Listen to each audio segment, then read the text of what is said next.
wish the local news. I very rarely watch local news, but when you do watch it, it's very depressing. So and so was murdered today. Yeah, it's so and so. Never positive. It's just story after story after, and I get it. Like these are and they sensationalize horrible things. But like I never watched it, but I remember there was a Robin Mead. She's the girl. She's like the face of CNN headline, not CNN. Yeah. She always does like.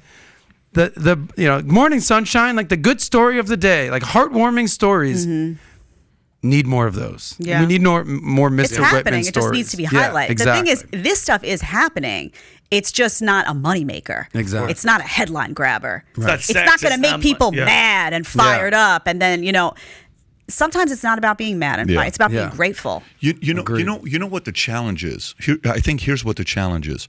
So we know what weekend this is. It's the weekend that gets skipped. It's Father's Day weekend, right? Father's Day gets 1/100 of the recognition that Mother's Day does for many reasons, but it's Father's Day, right? So what's the one thing we like? We want recognition now. We want results now. We want to be told that the little conversation we have with our son, we see the residual effects of it when? Now. We want to go to the gym and see the six-pack now. We want to go out there and read a marriage book and our marriage gets fixed now. We want to go buy a mutual fund or a stock or Bitcoin and we want to become rich now, right? Everything is now. Mm-hmm. But sometimes you have to know that little value you taught to your son or your daughter, you're probably not going to see the positive effects of it for 30, 40 years. And you have to be okay with that. Mm-hmm. Sometimes when you go buy that mutual fund or the stock and you try to be a millionaire tomorrow, you're probably not going to see the results of it for 10 or 20 years. It's okay. Be patient. Sometimes when you go start a podcast and you're by yourself, nobody is there, and you're 20 people. Like I remember we would do stuff like 13 people. Oh, shit, we got 13 people. I wonder who these 13 people are. Definitely not my relatives. Definitely not the people. Okay, to all the 13 people out there, thank you for listening, right? And then you realize later on, 2, 3, 5, 10, 20 years later, there is impact, right? So we have to understand and be long-term thinking to know that the positive impact a person is making. A great teacher, I say great teacher because there's the ones that go above and beyond. Great leaders, great parents, great mothers, great fathers, those that take this stuff seriously. You're rarely going to be rewarded for the great job you're doing today. You're not going to get rewarded for a decade or two, and that's okay. Mm-hmm. Because when the recognition is given, the impact is 1,000 times more than you would have gotten instantly. So just be patient. Mm-hmm. Don't expect to do good. I've had a guy that was working with me years ago. I really believed in this guy a lot. But he was overly negative, overly arrogant. And everybody had a hard time working with this guy. This was a sales office I was running like in 2004, 2005, insurance. I was sitting down. I'm like, listen, man, do you realize you've had so many jobs the last 10 years?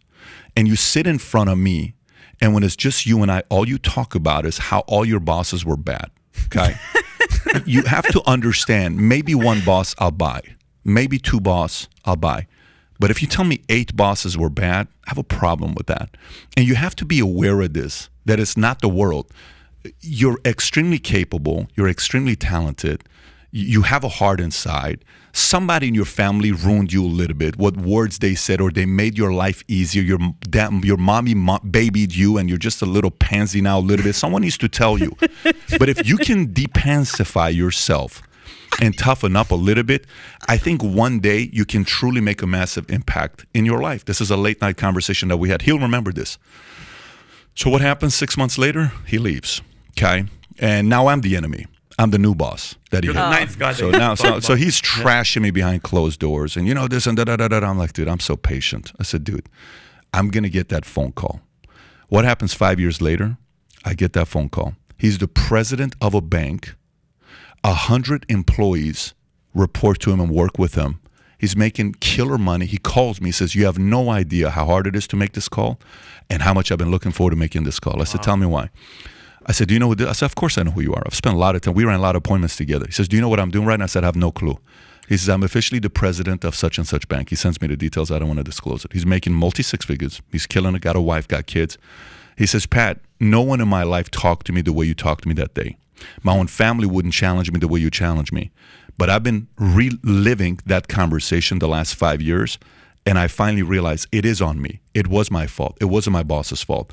And I took responsibility. Look at my life now. Those are my favorite phone calls. And by the way, I am so patient because I receive those calls all the time.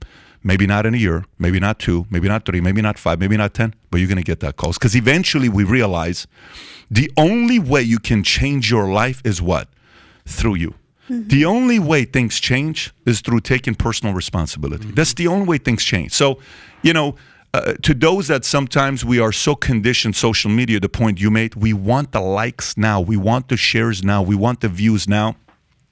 Yeah. Relax. Yeah. Future looks bright. You know who has a lot of conversations like that too? Dads. Yeah. Dads. My dad sits me down. You brought up Father's Day. I just want to say, shout out to all the dads. Dads are so important. Big time. I mean, in my house, I would sit down with my dad. My husband always jokes with me and he says, I love you because you have so much self-respect. And, my dating history, we'll probably get into this at some point on your show, but my dating history was I don't put all the goods out there. I'm not like that. I'm very selective. Those conversations, the reason I'm the way that I am, came from conversations I had with my dad. Powerful. My dad taught me, you need to respect yourself or they won't. This is how you need to be treated by a man. This is how a man treats you. This is how a boy treats you. Know the difference. Those conversations happen with my dad. Conversations about discipline in school. Everyone here knows, you probably already figured out I have no patience. It's not a good trait. My dad is always on the phone be patient. It's a virtue. You must learn patience. I'm working at it. But those important conversations, yes, I'm close with my mom. We're like a girls club, my mom and I. She's my best friend. But don't underestimate the power of a dad. And it just reminded me, I know you're a dad. I know you love your kids so much. But what you just did is something that dads do so well. And it's so important to have those kinds of conversations, to be straight with your kids. Shout out to the dads. It just reminded me of my dad and how he talks to me. Sometimes you need that reality check. Yeah. And my dad does it in a very different way from my mom. My mom and I can kind of be like, did you see? Yes, I did. And she agrees with me. And we're but my dad sometimes is hold up. This is, and he really made me into someone. When people say to me, you're a badass, I'm like, thanks, Dad. Every time. So shout out to the dads. Tony. He's listening, by the way. He's a Tony, fan. how you doing? Respect, Tony. But by the way, you know how they say anyone can be a dad, but not everyone can be a father. Yeah. Amen. A father figure is super important, or a fatherly figure is so important. And by the way, I gave Jedediah a slow clap earlier. I want to give you a clap. I don't You're in a clapping mode today. I'm in a clapping mode. You're in a good mode. Yeah. Good mode. That's good. But what you said is so freaking powerful, Pat, because it kind of goes back to my point. We were arguing, but it's look, you can go every excuse in the world, the president of the politics. It's you got to look in the mirror and you got to take some accountability for yourself. So if you like this clip and you want to watch another one, click right here. And if you want to watch the entire podcast, click right here.